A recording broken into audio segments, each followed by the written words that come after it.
आज हम लोग थर्ड चैप्टर पढ़ेंगे, मैट्रिक्स, जिसको हम लोग हिंदी में व्यूह कहते हैं। व्यूह शब्द आप अवश्य सुने होंगे। महाभारत में चक्रव्यूह शब्द आता है। तो चक्रव्यूह का मतलब होता है कि सेनाओं को एक विशेष क्रम में खड़ा किया जाता है, उसे हम चक्रव्यूह कहते हैं। उसी तरह से हमारे मैथमेटिक्स में मैट्रिक्स का अर्थ होता है आव्यूह। आव्यूह का मतलब ये होता है कि एलिमेंट्स को या फंक्शन को एक रेक्टेंगुलर वे में अरेंज करके हम लोग रखते हैं, उसको हम लोग मैट्रिक्स कहते हैं। बच्चों, मैट्रिक्स सिंगुलर है और उसका ये प्लूरल है मैट्रिसेज। तो आइए हम लोग जानते हैं कि इस अव्यूह का कॉन्सेप्ट कैसे प्रारंभ हुआ। बच्चों देखिए, जैसे मान लीजिए आपके क्लास में दो बच्चे हैं, ए और बी, और उनके 3 सब्जेक्ट के मार्क इस तरह से हैं, फिजिक्स, केमिस्ट्री, मैथ। ए बच्चे का फिजिक्स में 15 मार्क है, केमिस्ट्री में 16 है, मैथमेटिक्स में 20 है। बी का फिजिक्स में 14 है, केमिस्ट्री में 19 है और मैथमेटिक्स में 18 है। तो इस तरह से ये नंबर्स का कलेक्शन हो गया। इसमें प्रत्येक नंबर के पास 2 क्वालिटी है। जैसे ये 19 अगर आप ले रहे हैं तो 19 में 2 चीज़ें हैं। एक तो ये केमिस्ट्री का मार्क है और दूसरा ये बी स्टूडेंट का है। तो इस तरह से जितने भी एलिमेंट हम इसमें लेते हैं उन सब में 2 कैरेक्टर इन्वॉल्व होता है एक ही साथ। अब बच्चों 15, 16, 20, 14, 19, 18 इन सब को एक रेक्टेंगुलर वे में ही अरेंज किया गया है। अगर इन सभी नंबर्स को इस तरह से ओपन लिख दिया जाए तो इन आंकड़ों का कोई मतलब नहीं निकलेगा। इसको हम लोग इसलिए ये एक ब्रैकेट में रखते हैं और अब इस पूरे अरेंजमेंट को हम लोग मैट्रिक्स कहते हैं। इसको अल्फ़ाबेट के किसी भी कैपिटल लेटर से डिनोट कर सकते हैं। जैसे यहाँ देखिए कैपिटल एम से डिनोट किया गया है। अगर आप इस ब्रैकेट का नहीं यूज करेंगे तो ये डेटा किस पर्पज के लिए कलेक्ट किया गया है ये चीज़ नहीं क्लियर होगा। इसलिए यह मैट्रिक्स का एक सिंबॉलिक रिप्रेजेंटेशन है। इसका शेप हमेशा रेक्टेंगुलर ही होगा। अब बच्चों ध्यान दीजिएगा, जो ये हॉरिजेंटल है इसको हम लोग रो कहते हैं। जैसे 15, 16, 20 ये आपका फर्स्ट रो है, ये सेकंड रो है, इसके नीचे थर्ड रो, फोर्थ रो, इस तरह से लिखा जा सकता है। और ये जो वर्टिकल आपका होता है इसको हम लोग कॉलम कहते हैं। जैसे ये आपका C1 है फर्स्ट कॉलम, ये C2 है सेकंड कॉलम, ये C3 है थर्ड कॉलम। तो इस तरह से इस मैट्रिक्स में 2 रो है और 3 कॉलम है। तो इसी रो और कॉलम को जब हम मैट्रिक्स का आर्डर कहते हैं, इसी को ऑर्डर ऑफ ए मैट्रिक्स कहा जाता है। इसको हम रो बाय कॉलम मेथड से लिखते हैं। जैसे बच्चों ये एक मैट्रिक्स कैपिटल ए है, इसमें एलिमेंट 2, 3, 4, 5 है। तो 2, 3 आपका फर्स्ट रो है, 4, 5 ये सेकंड रो है। ये वर्टिकल आप देखेंगे तो 2, 4 फर्स्ट कॉलम है, 3, 5 सेकंड कॉलम है। तो इसमें 2 रो और 2 कॉलम है, इसलिए इसका ऑर्डर होगा 2/2। एक दूसरा मैट्रिक्स आप देखिए 7, 6, 4, 1 ये आपका R1 है फर्स्ट रो, 1, 2, 1, 0 ये सेकंड रो है R2, 1 3 6 -1 ये R3 है, और इसके ये C1 पहला कॉलम, C2 दूसरा कॉलम, C3 तीसरा कॉलम, C4 चौथा कॉलम। तो इस तरह से बच्चों इसमें 1 2 3 रो और कितने कॉलम हैं, 4 कॉलम्स हैं। इसका आर्डर हो जाएगा 3/4। यानी किसी भी मैट्रिक्स के आर्डर का मतलब नंबर ऑफ रोज और नंबर ऑफ कॉलम्स आप लिखेंगे। तो इस तरह से मैट्रिक्स का आर्डर ये हुआ। अब हम एक मैट्रिक्स ए ले रहे हैं, जिसमें आप देखिएगा कि फर्स्ट रो में एलिमेंट है 3 1 6। बच्चों इसको हम लोग R1 से डिनोट करेंगे। सेकंड रो में एलिमेंट है 6 4 0, इसको हम लोग R2 से रिप्रेजेंट करेंगे। और ये आपका थर्ड रो है एलिमेंट 2 5 9, इसको हम R3 से डिनोट करेंगे। ये जो आपका फर्स्ट कॉलम है 3 6 2, इसको हम C1 से डिनोट करेंगे। ये सेकंड कॉलम है, इसको C2 से डिनोट करेंगे। और ये थर्ड कॉलम है, इसको C3 से डिनोट करेंगे।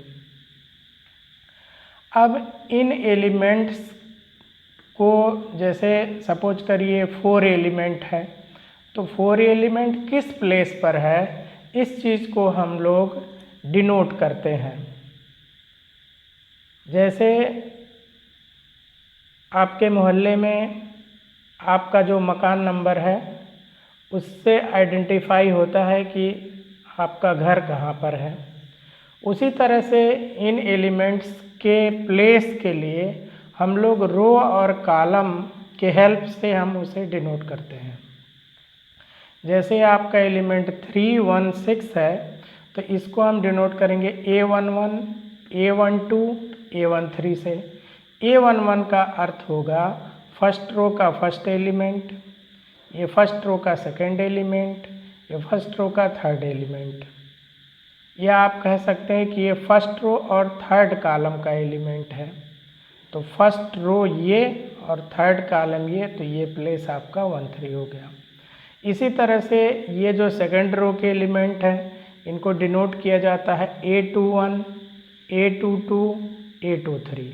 मतलब सेकंड रो का फर्स्ट एलिमेंट, सेकंड रो का सेकंड एलिमेंट, सेकंड रो का थर्ड एलिमेंट।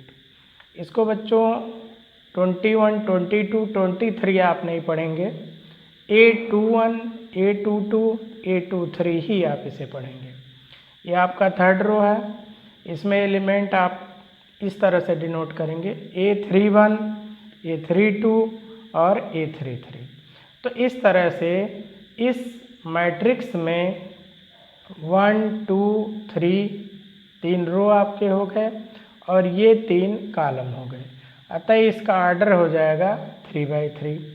तो इस मैट्रिक्स को हम लोग संक्षिप्त में सिंबॉलिक रिप्रेजेंटेशन इसका करते हैं। इस तरह से लिखते हैं मैट्रिक्स ए, और इस तरह से मैट्रिक्स के सिंबल के अंदर AIJ 3/3। 3/3 से आप ये समझ गए होंगे कि इसका आर्डर 3/3 है। 3 रोज और 3 कॉलम्स हैं, यानी 3 3 जा 9, इसमें कुल 9 एलिमेंट्स हैं। लेकिन इस सिंबॉलिक रिप्रेजेंटेशन से आप इन एलिमेंट्स को नहीं निकाल सकते हैं। इन एलिमेंट्स को निकालने के लिए इस AIJ की वैल्यू फंक्शन के फॉर्म में दिया रहता है, तो उसके हेल्प से आप इस एलिमेंट को निकाल सकते हैं। अगर केवल AIJ 3/3 दिया है, तो इससे केवल इतना ही आपको इन्फॉर्मेशन मिलेगा कि इसमें 3 रो और 3 कॉलम है, किस प्लेस पर कौन सा एलिमेंट है, इसका आप निर्धारण नहीं कर सकते हैं। अब हम लोग एक क्वेश्चन देखते हैं। Find a matrix AIJ 2/3 if AIJ equal to I + J/3। जैसा कि आपको हम बता रहे थे कि इस सिंबॉलिक रिप्रेजेंटेशन से आप एक्चुअल मैट्रिक्स नहीं बता सकते हैं, लेकिन अगर ए आई जे पर कुछ फंक्शन जैसा दिया हो, जैसे यहाँ पर जो रो और कॉलम पुट करेंगे वही यहाँ भी आपको पुट करके सॉल्व करना रहेगा। तो इस तरह से अगर कोई फंक्शन दिया गया हो तब आप उस मैट्रिक्स के एलिमेंट्स को डिफाइन कर सकते हैं। अब बच्चों ध्यान दीजिएगा कि इसमें 2 रो और 3 कॉलम है, तो इस हिसाब से जो ये मैट्रिक्स ए होगा उसमें एलिमेंट आप देखिएगा ये 2 रो है और ये 3 कॉलम है। तो एलिमेंट्स होगा A11, A12, A13, A21, A22, A23। तो हमको ये 6 एलिमेंट निकालना है। तो इन वैल्यूज को हम इसमें इस फंक्शन में पुट करेंगे और इन एलिमेंट्स की वैल्यू निकालेंगे। अब देखिए जैसे A11 हमें निकालना है तो I के प्लेस पर 1 और J के प्लेस पर 1 पुट किए तो 1 + 1 ये आपका 2/3 हो गया। इस तरह से अगर A12 निकालेंगे तो 1 + 2/3 हमको हमेशा इसी में पुट करना रहेगा। क्वेश्चन में जिस तरह से ये फंक्शन दिया रहेगा उसी के अकॉर्डिंग आप पुट करेंगे। तो 1 2 निकालेंगे तो 1 + 2/3 ये 3/3 1 हो गया। A13 तो 1 + 3/3 यानी 4/3 हुआ। A21 2 + 1/3 तो ये 3/3 आपका 1 हो गया। A22 2 + 2/3 ये 4/3 हुआ। A23 2 + 3/2 यानी 5/3 हुआ। तो इस तरह से सभी एलिमेंट्स की वैल्यू आपको मिल जाएगी और इन एलिमेंट्स की वैल्यू को इनके प्रॉपर प्लेस पर आप पुट कर देंगे। जैसे A11 आपका 2/3, A12 1 और A13 4/3, A21 1, A22 4/3 और A23 5/3। तो इस तरह से अगर किसी मैट्रिक्स को फंक्शन के अकॉर्डिंग दिया रहेगा अगर Aij की वैल्यू तो उससे आप उस मैट्रिक्स को डिफाइन कर सकते हैं। अब हम टाइप्स ऑफ मैट्रिसेस पढ़ेंगे यानी आव्यूहों के प्रकार। तो बच्चों जो मैट्रिक्स के टाइप हैं वो मैट्रिक्स के स्ट्रक्चर के अकॉर्डिंग ही बताए गए हैं। जैसे इसमें सबसे पहला आप देखिए कॉलम मैट्रिक्स। जैसा कि नाम से ही स्पष्ट है कॉलम मैट्रिक्स, इसको हम लोग स्तंभ आव्यूह कहते हैं। एक ऐसा मैट्रिक्स जिसमें कि केवल एक कॉलम हो, ओनली 1 कॉलम, तो उसको हम लोग मैट्रिक्स आव्यूह कहेंगे, जो बिल्कुल कॉलम जैसा दिखाई पड़ रहा हो। जैसे मैट्रिक्स ए है, इसमें देखिएगा बच्चों एलिमेंट 1 7 8 है। अब इसमें अगर रो और कॉलम पे विचार करिए तो ये फर्स्ट रो, ये सेकंड रो, ये थर्ड रो। रो तो इसमें 3 है लेकिन कॉलम मात्र 1 है, तो ये कॉलम मैट्रिक्स है। एक दूसरा मैट्रिक्स बी है, इसमें आप देखेंगे R1 R2 R3 R4। रो तो 4 है लेकिन कॉलम 1 है, तो इसका ऑर्डर 4/1 होगा, तो ये भी एक कॉलम मैट्रिक्स है। इसका ऑर्डर 3/1 है, तो ये भी कॉलम मैट्रिक्स है। मतलब एक ऐसा मैट्रिक्स जिसमें कि एक सिंगल कॉलम दिखाई पड़े उसको हम लोग कॉलम मैट्रिक्स कहेंगे। अब दूसरा आप आ जाइए रो मैट्रिक्स, पंक्ति आव्यूह। एक ऐसा मैट्रिक्स जो बिल्कुल रो जैसा नज़र आए। तो कंक्लूजन ये निकला कि ओनली 1 रो हो जिसमें, जैसे बच्चों देखिए इसमें केवल एक रो है, इसमें भी केवल एक रो है। अब इसमें आप कॉलम काउंट करेंगे तो C1 C2 C3 C4। Column तो 4 है लेकिन रो 1 है, तो आप रो बाई कॉलम से आप ऑर्डर लिखते हैं तो एक रो है और कॉलम 4 है, तो इस तरह से इसका ऑर्डर हो गया 1/4। ये आपका मैट्रिक्स सी है। अब देखिए मैट्रिक्स डी, इसमें रो 1 है, कॉलम आपके 2 हैं, तो इसका ऑर्डर हो जाएगा 1/2। मतलब एक ऐसे मैट्रिक्स जिसमें केवल एक सिंगल रो हो तो उसको हम लोग रो मैट्रिक्स कहेंगे। अब तीसरे टाइप का मैट्रिक्स हम लोग देखते हैं स्क्वायर मैट्रिक्स, इसको वर्ग आव्यूह कहते हैं। एक ऐसा मैट्रिक्स जिसमें number of rows equal to number of columns हो, मतलब जिसमें पंक्ति और स्तंभों की संख्या बराबर हो उसको हम लोग स्क्वायर मैट्रिक्स कहेंगे। जैसे 2 रो 2 कॉलम हो या 3 रो 3 कॉलम हो तो उसे हम लोग स्क्वायर मैट्रिक्स कहेंगे। 4 रो 4 कॉलम हो, 5 रो 5 कॉलम हो, जिसमें रो और कॉलम दोनों की संख्याएं बराबर हों उसको हम लोग स्क्वायर मैट्रिक्स कहेंगे। अब बच्चों देखिए एक मैट्रिक्स ए है 2 4, ये आपका R1 है, 6 7 ये R2 है। अब इधर से आप देखेंगे तो 2 6 C1 है, 4 7 C2 है। तो इस तरह से इसमें 2 रो और 2 कॉलम है। इसमें बच्चों देखिएगा 1 2 3, 3 रो है और इसमें 3 कॉलम है। तो ये एक स्क्वायर मैट्रिक्स है और ये भी एक स्क्वायर मैट्रिक्स है। तो ये तीनों मैट्रिक्स के जो टाइप आपके बताए गए हैं ये केवल इसके स्ट्रक्चर पर बेस्ड है।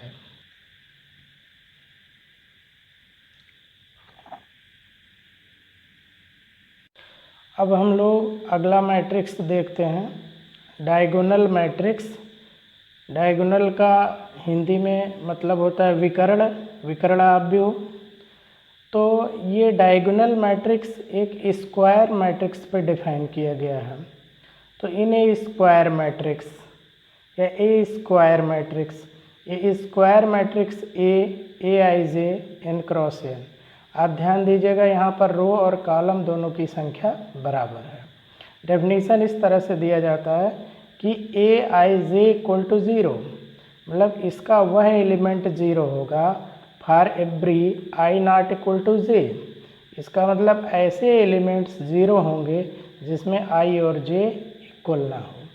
बच्चों ध्यान दीजिएगा कि डायगोनल पर जो एलिमेंट होते हैं वो 1 1 2 2 3 3 होते हैं। तो डायगोनल के सभी एलिमेंट में आई और जे इक्वल होता है। यानी डेफिनीशन से ये कंक्लूजन निकला कि ऐसा स्क्वायर मैट्रिक्स जिसके डायगोनल के एलिमेंट के अलावा और बाकी सभी एलिमेंट 0 हों। बच्चों डायगोनल जैसे एक स्क्वायर स्ट्रक्चर है तो उसमें डायगोनल एक ये होगा और एक ये होगा, 2 डायगोनल होता है ज्योमेट्री में। लेकिन यहाँ मैट्रिक्स में हम यहाँ ऊपर से नीचे की तरफ इसी को हम डायगोनल की बात करेंगे। अब आपको ये विचार करना है कि डायगोनल मैट्रिक्स स्क्वायर मैट्रिक्स में ही क्यों डिफाइन है। तो सीधा आप ये समझेंगे कि एक ऐसा स्क्वायर मैट्रिक्स जिसके इस डायगोनल पर जो एलिमेंट हो उनके अलावा बाकी सभी एलिमेंट्स 0 हों। एग्जाम्पल के तौर पर यह मैट्रिक्स ए है। आप इसमें देखिएगा कि इस डायगोनल पर एलिमेंट आपका है 2 7 और बाकी ये दोनों एलिमेंट 0 है। एक बी मैट्रिक्स है, ये 3 बाई 3 ऑर्डर का है। इसमें R1 R2 R3 3 रो है और 3 कॉलम है। इसमें आप देखिएगा डायगोनल पे एलिमेंट है 7 6 1, तो डायगोनल पे नॉन ज़ीरो है, बाकी ये तीनों एलिमेंट 0 है और ये तीनों एलिमेंट 0 है। मतलब डायगोनल के अलावा बाकी सभी एलिमेंट 0 हैं। तो कंक्लूजन ये निकला कि डायगोनल मैट्रिक्स ऐसा स्क्वायर मैट्रिक्स होता है जिस पर डायगोनल के एलिमेंट के अलावा बाकी सभी एलिमेंट 0 होते हैं। अब आप लोग देखिएगा अगले टाइप का मैट्रिक्स स्केलर मैट्रिक्स। तो इस डायगोनल मैट्रिक्स से ही स्केलर मैट्रिक्स आप आसानी से समझ सकते हैं। If a square matrix A I j n cross n, इसका मतलब कि स्केलर मैट्रिक्स भी स्क्वायर मैट्रिक्स पर ही डिफाइन है। इसका डेफिनीशन आप देखेंगे ए आई जे इक्वल टू 0, मतलब ऐसे एलिमेंट 0 होंगे जिसमें for every I not equal to J, मतलब जो चीज़ यहाँ है वही यहाँ है। इसका मतलब कि डायगोनल के अलावा जितने एलिमेंट होंगे वो सभी 0 होंगे। And A I equal to k, a आई का मतलब कि डायगोनल के एलिमेंट जैसा कि 1 1 A11 A22 A33 A44, यानी ये जो के कह रहा है इसका मतलब डायगोनल के सभी एलिमेंट इक्वल हों। अब देखिएगा ये मैट्रिक्स ए है, इस पर आप बच्चों गौर करिएगा कि डायगोनल पर जो एलिमेंट है वो तीनों इक्वल है, क्योंकि ये 3x3 ऑर्डर का है, बाकी सभी एलिमेंट 0 है। यानी अगर डायगोनल मैट्रिक्स से आप स्केलर मैट्रिक्स बताना चाहें तो सीधे कह सकते हैं कि ऐसा डायगोनल मैट्रिक्स जिसके डायगोनल के सभी एलिमेंट इक्वल हों उसको हम लोग स्केलर मैट्रिक्स कहते हैं। आइडेंटिटी मैट्रिक्स, आइडेंटिटी मैट्रिक्स का ये डेफिनीशन है, A square matrix A I J n cross n, A I J equal to 0 for every I not equal to J, I and J greater than or equal to 1 less than or equal to n, and A I equal to 1। ये I not equal to J का मतलब है कि non diagonal elements 0 हों और diagonal का element 1 हो, तो उसको हम लोग आइडेंटिटी मैट्रिक्स कहेंगे। यानी एक ऐसा स्क्वायर मैट्रिक्स जिसके डायगोनल के सभी एलिमेंट 1 1 हों और बाकी सभी एलिमेंट 0 हों उसको हम लोग आइडेंटिटी मैट्रिक्स कहते हैं। बच्चों, आइडेंटिटी मैट्रिक्स को हम लोग शॉर्ट में I2, I3 या I1, I4 इस तरह से लिखते हैं।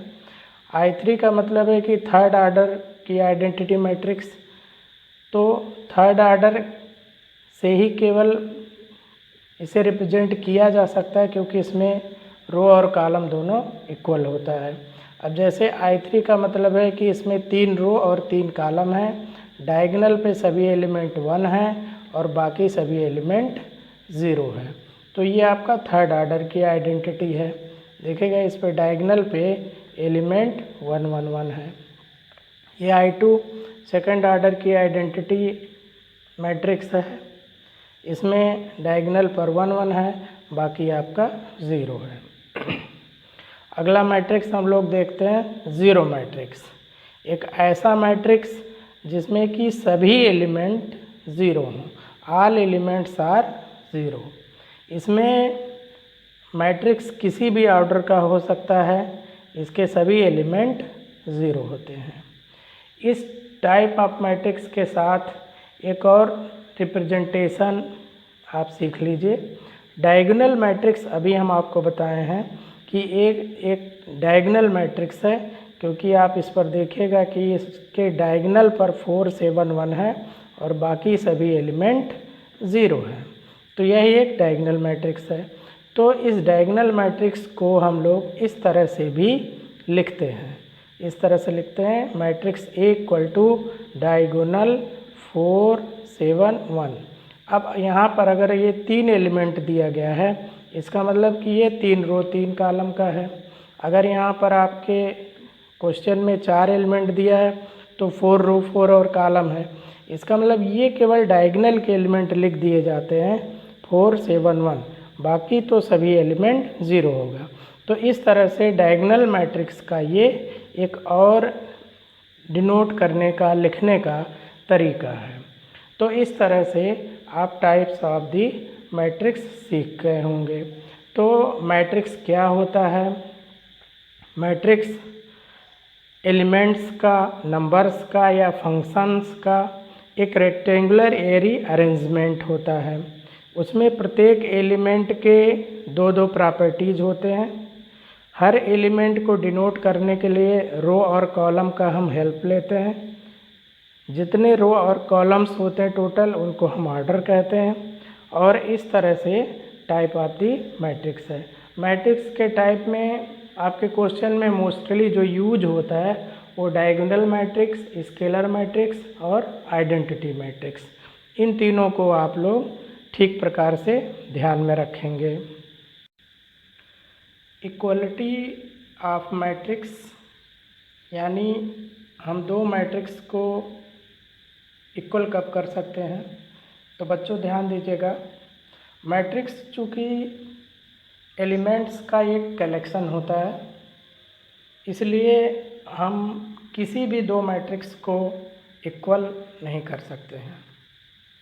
उसको इक्वल होने के लिए पहला अनिवार्य कंडीशन ये है कि दोनों का ऑर्डर सेम होना चाहिए। जैसे आप ध्यान दीजिएगा, ये मैट्रिक्स ए है, ए आई जे एम क्रॉस एन, और दूसरा मैट्रिक्स आपका बी है एम क्रॉस एन। तो दोनों का ऑर्डर आपका सेम है। तो बच्चों, अगर दो मैट्रिक्स इक्वल बताए गए हैं या आपको इक्वल करना है तो उनका ऑर्डर सेम होना चाहिए। अगर उनका ऑर्डर सेम है तो हम दो मैट्रिक्स को इक्वल कर ही नहीं सकते हैं। अब दूसरा कंडीशन ये है कि अगर दो मैट्रिक्स इक्वल है तो उनके करस्पॉन्डिंग एलिमेंट को आप इक्वल कर सकते हैं। जैसे पहले मैट्रिक्स का ए आई जे और दूसरे मैट्रिक्स का बी आई जे दोनों आपका इक्वल अगर है तो उसका आप कह सकते हैं कि दोनों मैट्रिक्स इक्वल है। यानी करस्पॉन्डिंग एलिमेंट का ये अर्थ हुआ कि A11 B11 के इक्वल, A12 B12 के इक्वल। इसका मतलब पहले मैट्रिक्स में जितने एलिमेंट हैं और दूसरे मैट्रिक्स में जितने एलिमेंट हैं उनको करस्पॉन्डिंग मतलब प्लेस वाइज आप उन्हें इक्वल करेंगे। एक एग्जांपल लेते हैं बच्चों। जैसे देखिएगा, ये मैट्रिक्स एक है, ये आपका 2x2 ऑर्डर का है, 2 रो 2 कॉलम है। दूसरा एक मैट्रिक्स है, ये भी 2x2 ऑर्डर का है, इसमें भी 2 रो 2 कॉलम है। तो अगर इसमें भी 2 रो 2 कॉलम है और इसमें भी 2 रोज 2 कॉलम्स हैं तो हम इन्हें इक्वल कर सकते हैं। तो क्वेश्चन इस तरह से दिया है, if A equal to B then find the value of x and y। तो ये दो मैट्रिक्स इक्वल है तो इसमें x और y की वैल्यू बतानी है। तो बच्चों ध्यान दीजिएगा, ये इस प्लेस का जो एलिमेंट है A11 और ये B11 है, तो इसको इसके इक्वल करेंगे।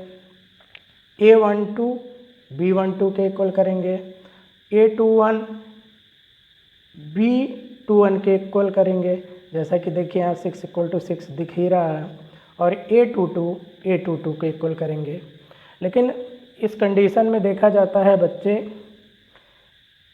एक कोई इक्वल कर लिए, उससे जो कंक्लूजन मिल गया उसी को आंसर बता देते हैं। लेकिन यहाँ पर कभी कभी अलग परिस्थितियाँ निर्मित होती हैं, आप इसे ध्यान दीजिएगा। जैसे सबसे पहले देखिए, A12 और B12 इक्वल कर दिए, so 7 equal to y, then y equal to 7।